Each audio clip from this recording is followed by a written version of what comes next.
ರಾಜಕೀಯ ವಿರೋಧದ ನಡುವೆಯೂ ಜಾತಿ ಗಣತಿ ವರದಿ ಸಲ್ಲಿಕೆಯಾಗಿದೆ. ಆದರೆ ಈ ಬಗ್ಗೆ ಕ್ಯಾಬಿನೆಟ್ನಲ್ಲಿ ಚರ್ಚಿಸಿ ಮುಂದಿನ ನಿರ್ಧಾರವಾಗಲಿದೆ ಅಂತ ಸಿಎಂ ಸಿದ್ದರಾಮಯ್ಯ ಹೇಳಿದ್ದಾರೆ. ಈ ಸುದ್ದಿಗಳನ್ನು ನೋಡೋಣ. ಜಾತಿ ವರದಿಯಲ್ಲೇನಿದೆ ನ್ಯೂಸ್ ಎಕ್ಸ್‌ಪ್ರೆಸ್‌ನಲ್ಲಿ. ತೀವ್ರ ವಿರೋಧದ ನಡುವೆಯೂ ಜಾತಿ ಗಣತಿ ವರದಿ ಇಂದು ಸರ್ಕಾರಕ್ಕೆ ಸಲ್ಲಿಕೆಯಾಗಿದೆ. ಹಿಂದುಳಿದ ವರ್ಗಗಳ ಶಾಶ್ವತ ಆಯೋಗದ ಅಧ್ಯಕ್ಷ ಜಯಪ್ರಕಾಶ್ ಹೆಗ್ಡೆ ವಿಧಾನಸೌಧದಲ್ಲಿ ಸಿಎಂ ಸಿದ್ದರಾಮಯ್ಯನವರಿಗೆ ಜಾತಿ ಗಣತಿ ವರದಿ ಸಲ್ಲಿಸಿದ್ರು. ಸಾಮಾಜಿಕ ಶೈಕ್ಷಣಿಕ ಸಮೀಕ್ಷೆ 2015 ಸಮಗ್ರ ವರದಿ ಹೆಸರಿನಲ್ಲಿ ಸಲ್ಲಿಕೆ ಮಾಡಲಾಗಿದೆ. ಒಟ್ಟು 13 ಪ್ರತಿಗಳಲ್ಲಿ ವರದಿ ಸಲ್ಲಿಕೆಯಾಗಿದೆ.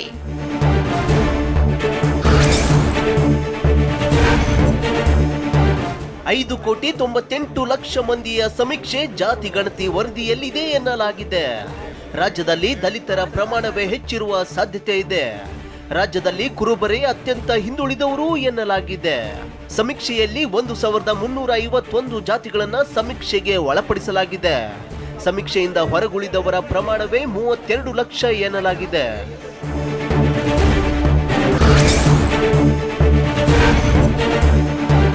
ವರದಿ ಸ್ವೀಕರಿಸಿದ ಬಳಿಕ ಮೊದಲ ಪ್ರತಿಕ್ರಿಯೆ ಕೊಟ್ಟ ಸಿಎಂ ಸಿದ್ದರಾಮಯ್ಯ, ಜಾತಿ ಗಣತಿ ವರದಿಯಲ್ಲಿ ಏನಿದೆ ಎಂದು ನಾನು ನೋಡಿಲ್ಲ. ಕ್ಯಾಬಿನೆಟ್ನಲ್ಲಿ ಜಾತಿ ಗಣತಿ ವರದಿ ಚರ್ಚೆ ಮಾಡಿ ಮುಂದಿನ ನಿರ್ಧಾರ ಕೈಗೊಳ್ತೇವೆ ಅಂತ ಹೇಳಿದ್ರು.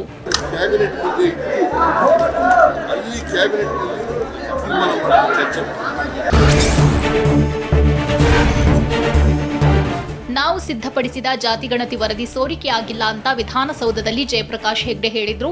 ಅಲ್ಲದೆ ವರದಿ ಓದದೆ ಅವೈಜ್ಞಾನಿಕ ಎಂದು ಹೇಗೆ ಹೇಳ್ತೀರಿ?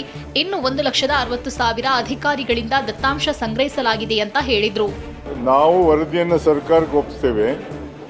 ಸರ್ಕಾರ ಅದನ್ನು ಕ್ಯಾಬಿನೆಟ್ನಲ್ಲಿ ಇಟ್ಟು ತೀರ್ಮಾನ ತಗೊಂಡು ಮುಂದಿನ ಡೆವಲಪ್ಮೆಂಟ್ ನೀವು ಅವ್ರ ಹತ್ರ ಕೇಳಬೇಕು. ಸರ್ಕಾರದ ಅವೈಜ್ಞಾನಿಕ ಅಂತ ಹೇಳಲಿಕ್ಕೆ ಯಾರು ಓದಿದ್ದಾರೆ ಅದನ್ನ? ಹೇಗೆ ಲೀಕ್ ಆಗೋದು? ಅದು ಅಲ್ಲ, ಲೀಕ್ ಆಗಿದ್ದು ಒಂದೆರಡು ಅಂಶ ಏನೋ ಲೀಕ್ ಆಗ್ಬೋದು. ಎಂಟೈರ್ ರಿಪೋರ್ಟ್ ಓದ್ದೇನೆ ಅನ್ಸೈಂಟಿಫಿಕ್ ಅಂತ ಹೇಳೋದು ಹೇಗೆ ಅಂತ ನನ್ನ ಪ್ರಶ್ನೆ.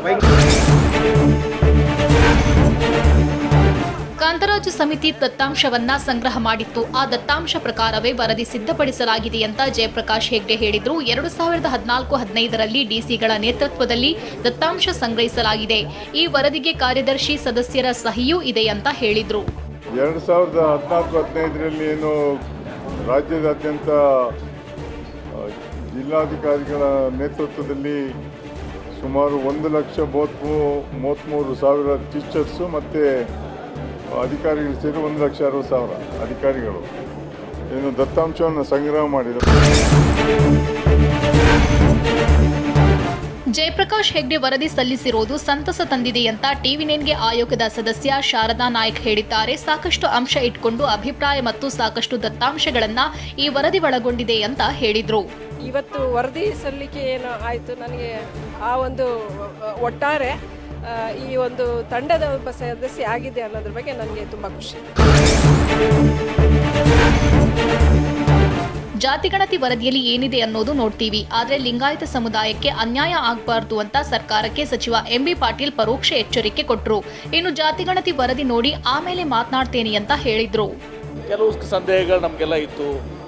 ವಿಶೇಷವಾಗಿ ನಮ್ಮ ಲಿಂಗಾಯತ ಉಪಪಂಗಡಗಳು ಮೀಸಲಾತಿ ಸಲುವಾಗಿ ಅವರು 2A ನಮೂದನೆ ಮಾಡಲಿಕ್ಕಾಗಿ ಅವರೆಲ್ಲವ್ರನ್ನ ಒಂದೇ ಸೂರಿನಲ್ಲಿ ನೀವು ತಗೋಬೇಕು, ಒಂದೇ ಹೆಡ್ನಲ್ಲಿ ತೊಗೊಂಡು ಅವರೆಲ್ಲರೂ ಕೂಡ ಕೌಂಟ್ ಮಾಡಿದಾಗ ನಮ್ಗೆ ಅನ್ಯಾಯ ಆಗೋದಿಲ್ಲ. ಹಾಗೆ ಮಾಡಿದರೆ ನಮ್ಗೆ ಏನೂ ತೊಂದರೆ ಇಲ್ಲ ಅಂತ ಕೂಡ ಹೇಳಿದ್ದೀವಿ ನಾವು.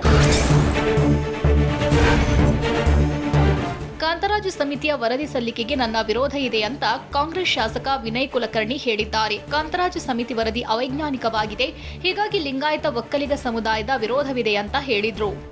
ಈ ವ್ಯವಸ್ಥೆಯಲ್ಲಿ ಸಂಪೂರ್ಣವಾಗಿ ಲಿಂಗಾಯತ ಸಮಾಜದ ಇವೆಲ್ಲ ನಾವು ಆಲ್ರೆಡಿ ಇದಕ್ಕೆ ಲೆಟರ್ ಕೊಟ್ಟಿವಿ.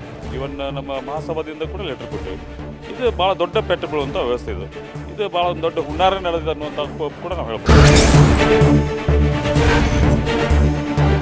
ಜಾತಿ ಗಣತಿ ವರದಿ ವಿರೋಧಿಸೋರನ್ನ ವಿಶ್ವಾಸಕ್ಕೆ ಪಡಿತೀವಿ ಅಂತ ಟಿವಿ9ಗೆ ಸಚಿವ ಪ್ರಿಯಾಂಕ್ ಖರ್ಗೆ ಹೇಳಿದ್ದಾರೆ. ಜಾತಿ ಗಣತಿ ವರದಿಗೆ ಸಚಿವರು ಶಾಸಕರು ವಿರೋಧಿಸ್ತಿಲ್ಲ, ಅವರ ಜೊತೆ ಮಾತನಾಡಿ ಸೂಕ್ತ ನಿರ್ಧಾರ ಮಾಡ್ತೀವಿ ಅಂತ ಹೇಳಿದ್ರು. ಭಾಳ ಸ್ಪಷ್ಟವಾಗಿ ಎಲ್ಲ ನಾಯಕರು ಏನು ಹೇಳಿದ್ದಾರೆ ಅಂದರೆ, ಜನಸಂಖ್ಯೆ ಆಧಾರದ ಮೇಲೆ ಹಕ್ಕನ್ನು ಹಂಚೋದ್ರಲ್ಲಿ ಯಾವುದೇ ತಕರಾರಿಲ್ಲ, ಆದರೆ ಕೆಲವು ಅಂಶಗಳು ವೈಜ್ಞಾನಿಕವಾಗಿ ಆಗಿಲ್ಲ ಅಂತ ಅವರ ಆಕ್ಷೇಪ ಒಂದೆರಡು ಮೂರು ಸಮುದಾಯಗಳದ್ದು ಇದೆ. ಅದೇನಿದೆ ಅವ್ರದ್ದು ಕೂಡ ನಾವು ಕಾನ್ಫಿಡೆನ್ಸಲ್ಲಿ ತಗೊಂಡೇ ನಾವು ಮಾಡೋದಲ್ವಾ. ಇವತ್ತಿನ ಸದನದಲ್ಲೂ ಪಾಕ್ ಪರ ಘೋಷಣೆ ಆರೋಪ ಕೋಲಾಹಲ ಎಬ್ಬಿಸಿದೆ. ಬಿಜೆಪಿ ನಾಯಕರ ರಾಮನ ಘೋಷಣೆಗೆ ಸಿಎಂ ಸಿದ್ದರಾಮಯ್ಯ ಕೌಂಟರ್ ಕೂಗಿದ್ದಾರೆ. ಈ ಸುದ್ದಿಗಳನ್ನು ನೋಡೋಣ ಶ್ರೀರಾಮ ವರ್ಸಸ್ ಸೀತಾರಾಮ ನ್ಯೂಸ್ ಎಕ್ಸ್‌ಪ್ರೆಸ್ನಲ್ಲಿ. ವಿಧಾನಸಭೆಯಲ್ಲಿ ಸಿಎಂ ಸಿದ್ದರಾಮಯ್ಯ ಬಜೆಟ್ ಮೇಲಿನ ಚರ್ಚೆಗೆ ಉತ್ತರಿಸಿದರು. ಈ ವೇಳೆ ಬಿಜೆಪಿ ನಾಯಕರ ವಿರುದ್ಧ ವಾಗ್ಯುದ್ಧವೇ ಮಾಡಿದರು. ಬಿಜೆಪಿ ಶಾಸಕರು ಶ್ರೀರಾಮ್ ಎಂದು ಘೋಷಣೆ ಕೂಗಿದರು. ಈ ವೇಳೆ ಪ್ರತಿಕ್ರಿಯಿಸಿದ ಸಿದ್ದರಾಮಯ್ಯ ಜೈ ಜೈ ಸೀತಾರಾಮ್ ಅಂದ್ರು. 26% ಅಮ್ಮ ಜೈ ಜೈ ಸೀತಾರಾಮ್, ಜೈ ಜೈ ಸೀತಾರಾಮ್, ಜೈ ಜೈ ಸೀತಾರಾಮ್. ಯಾವ ಏನು ಬುದ್ಧಿನೂ ಇಲ್ಲ, ತಲೆಯಲ್ಲಿ ಮಿದುಳಿಲ್ಲ. ನಮ್ಮ ಊರಿನಲ್ಲಿ 2 ರಾಮ ಮಂದಿರವನ್ನ ಕಟ್ಟಿಸಿದ್ದೇನೆ. ನನ್ನ ಹೆಸರಿನಲ್ಲೇ ರಾಮ ಇದ್ದಾನೆ ಅಂತ ಸಿಎಂ ಸಿದ್ದರಾಮಯ್ಯ ಹೇಳಿದರು. ಬಿಜೆಪಿಯವರು ಗಂಡ ಹೆಂಡತಿಯನ್ನೇ ದೂರ ಮಾಡ್ತಾರೆ. ನಾವು ಗಾಂಧೀಜಿ ಹೇಳಿರುವ ಸೀತಾರಾಮನ ನಂಬ್ತೀವಿ, ಅವರದ್ದು ಬಿಜೆಪಿಯ ರಾಮ ಅಂತಂದ್ರು. ಶ್ರೀರಾಮ್ ಶ್ರೀರಾಮ್, ನಾವು ಶ್ರೀರಾಮ್. ನಮ್ಮ ಊರಿನಲ್ಲಿ 2 ರಾಮ ಮಂದಿರ ಕಟ್ಟಿಸಿದ್ದೀವಿ. ನಾನು ಶ್ರೀರಾಮನ ಭಕ್ತಲ್ಲ, ನನ್ನ ಹೆಸರಿನಲ್ಲೇ ರಾಮ ಇದ್ದಾನೆ. ಗಂಡ ಹೆಂಡತಿನೇ ಬೇರೆ ಮಾಡ್ಬಿಡೋದು, ಅಣ್ಣ ತಮ್ಮದಿರನ್ನೇ ಬೇರೆ ಮಾಡ್ಬೋದು. ಶ್ರೀರಾಮ್ ಶ್ರೀರಾಮ್, ನಾವು ಶ್ರೀರಾಮ್, ನಾವು ಜೈ ಸೀತಾರಾಮ್. ನಾವು ನಂಬಿಕೆ ಇಟ್ಕೊಂಡಿರ್ತಕ್ಕಂಥದ್ದು ಮಹಾತ್ಮ ಗಾಂಧೀಜಿ ಹೇಳಿದ್ರಲ್ಲ ಆ ಸೀತಾರಾಮ. ಇವರು ಬಿಜೆಪಿ ರಾಮ, ಗೋಡ್ಸೆ ರಾಮ. 7 ಜನರನ್ನ ಕರೆದು ಈಗಾಗಲೇ ವಿಚಾರಣೆ ಮಾಡಿದ್ದೇವೆ. FSL ರಿಪೋರ್ಟ್ ಬರಲಿ, ಎಲ್ಲ ಗೊತ್ತಾಗುತ್ತೆ ಅಂತ ಸಿಎಂ ಹೇಳಿದರು. ಅಲ್ಲದೆ ನಿಮಗಿಂತ 100 ಪಟ್ಟು ಹೆಚ್ಚು ದೇಶಭಕ್ತಿ ನಮಗಿದೆ ಎಂದ ಸಿಎಂಗೆ ತಿರುಗೇಟು ಕೊಟ್ಟ ಅಶೋಕ್ 1% ಇಲ್ಲ ಅಂತ ಹೇಳಿದರು. ದೇಶಭಕ್ತಿ ಇದೆ ನಮಗೆ, 100 ಪಾಲು ಇವರಿಗಿಂತ ನಮಗೆ ಜಾಸ್ತಿ ದೇಶಭಕ್ತಿ ಇದೆ. ಅದ್ರ ಬಗ್ಗೆ ಎರಡನೇ ಮಾತಿಲ್ಲ. ಯಾರೇ ಆದ್ರೂ ಕೂಡ. ರಾಜ್ಯ ಸರ್ಕಾರವನ್ನ ವಿಪಕ್ಷ ನಾಯಕ ಆರ್ ಅಶೋಕ್ ನಾಲಾಯಕ್ ಸರ್ಕಾರ ಎಂದು ಕರೆದರು. ದೇಶದ್ರೋಹಿಗಳ ಜೊತೆ ಸರ್ಕಾರ ಶಾಮೀಲಾಗಿದೆ. ವಿಧಾನಸಭೆ ಒಳಗೆ ಪಾಕ್ ಎಂದು ಕೂಗಿದ್ರು, ಏನು ಮಾಡಲ್ಲ ಅಂತ ವಾಗ್ದಾಳಿ ನಡೆಸಿದರು. ಈ ಸರ್ಕಾರ ನಾಲಾಯಕ್ ಸರ್ಕಾರ, ಒಬ್ಬರನ್ನು 48 ಗಂಟೆ ಆಗಿ ಒಬ್ಬರನ್ನು ಬಂಧಿಸಿಲ್ಲ. ಈ ಸರ್ಕಾರ ಯಾರ ಪರವಾಗಿದೆ? ದೇಶದ್ರೋಹಿಗಳ ಪರವಾಗಿದೆ. ವಿಧಾನಸೌಧ ಟೆರರಿಸ್ಟ್ಗಳ ತಾಣ, ಸ್ಲೀಪರ್ಸ್ಗಳ ತಾಣ. ಕಾಂಗ್ರೆಸ್ ಸತ್ತೋಯಿತು ಎಂದು ಸದನದ ಬಾವಿಯಲ್ಲಿ ಸುತ್ತು ಹೊಡೆಯುತ್ತಾ ಬಿಜೆಪಿ ಸದಸ್ಯರು ಘೋಷಣೆ ಕೂಗಿದರು. ಈ ವೇಳೆ ವಿಧಾನಸಭೆ ಸ್ಪೀಕರ್ ಇದು ಸದನದ ಬಾವಿಯೋ ಅಥವಾ ನಿಮಾನ್ಸೋ ಅಂತ ಗರಂ ಆದ್ರು. ಇತ್ತ ಸಿಎಂ ಸಿದ್ದರಾಮಯ್ಯ ನೀವು ಹೀಗೆ ಭಜನೆ ಮಾಡ್ಕೊಂಡಿರ್ಬೇಕಷ್ಟೇ ಅಂತ ವ್ಯಂಗ್ಯವಾಡಿದ್ರು.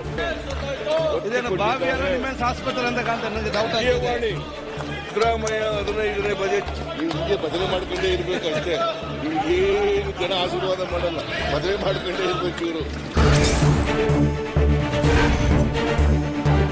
ನಮ್ಮ ಎಲ್ಲ ಗ್ಯಾರಂಟಿಗಳನ್ನ ಬಿಜೆಪಿಯವರು ಕದ್ದಿದ್ದಾರೆ ಅಂತ ಕಲಾಪದಲ್ಲಿ ಬಿಜೆಪಿ ವಿರುದ್ಧ ಸಿಎಂ ಸಿದ್ದರಾಮಯ್ಯ ಕಿಡಿಕಾರಿದ್ರು. ಮೋದಿ ಗ್ಯಾರಂಟಿ ಎಂದು ಬಿಜೆಪಿಯವರು ಹೇಳ್ತಾರೆ, ಆದ್ರೆ ನಮ್ಮ ಗ್ಯಾರಂಟಿಗಳನ್ನೇ ಇವರು ಕದ್ದಿದ್ದಾರೆ ಅಂತ ಸಿಎಂ ವ್ಯಂಗ್ಯವಾಡಿದ್ದಾರೆ. ಮೋದಿ ಗ್ಯಾರಂಟಿ ನಮ್ ಗ್ಯಾರಂಟಿಗಳನ್ನ ಕದ್ಬಿಟ್ಟವ್ರೆ, ನಮ್ಮ ಎಲ್ಲ ಗ್ಯಾರಂಟಿಗಳನ್ನ ಕದ್ಬಿಟ್ಟವ್ರೆ. ಮೈತ್ರಿ ಮಾಡಿಕೊಂಡ ಜೆಡಿಎಸ್ ವಿರುದ್ಧ ಸಿಎಂ ವಾಗ್ದಾಳಿ ನಡೆಸಿದ್ರು. ಜೆಡಿಎಸ್ನವರು ಸೆಕ್ಯುಲರ್ ಎಂಬ ಪದ ತೆಗೆದುಬಿಡಿ, ಬರೀ ಜನತಾದಳ ಅಂತ ಇಟ್ಕೊಳ್ಳಿ.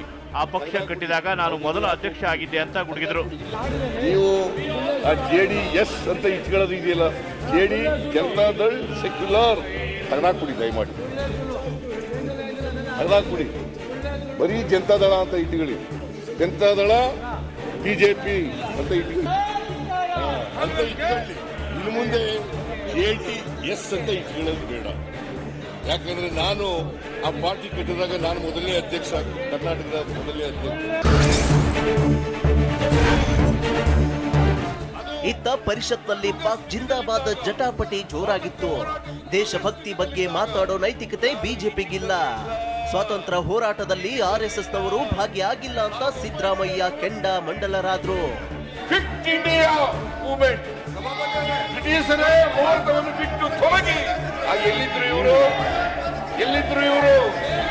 ಆಗ ಬ್ರಿಟಿಷ್ ಶಾಮೀಲಾಗಿದ್ರು. ಬ್ರಿಟಿಷ್ನವರು ಶಾಮೀಲಾಗಿದ್ರು. ಬಿಜೆಪಿಯವರು ದೇಶ ಪ್ರೇಮಿಗಳಲ್ಲ, ದ್ವೇಷ ಪ್ರೇಮಿಗಳು ಎಂದು ಸಿಎಂ ಸಿದ್ದರಾಮಯ್ಯ ಲೇವಡಿ ಮಾಡಿದ್ರು. ಬಡವರು, ಮಹಿಳೆಯರು, ರೈತರು, ಅಲ್ಪಸಂಖ್ಯಾತರ ದ್ವೇಷಿಗಳು, ನಮಗೇನು ಪಾಠ ಮಾಡ್ತೀರಾ ಎಂದು ಟಾಂಗ್ ಕೊಟ್ರು.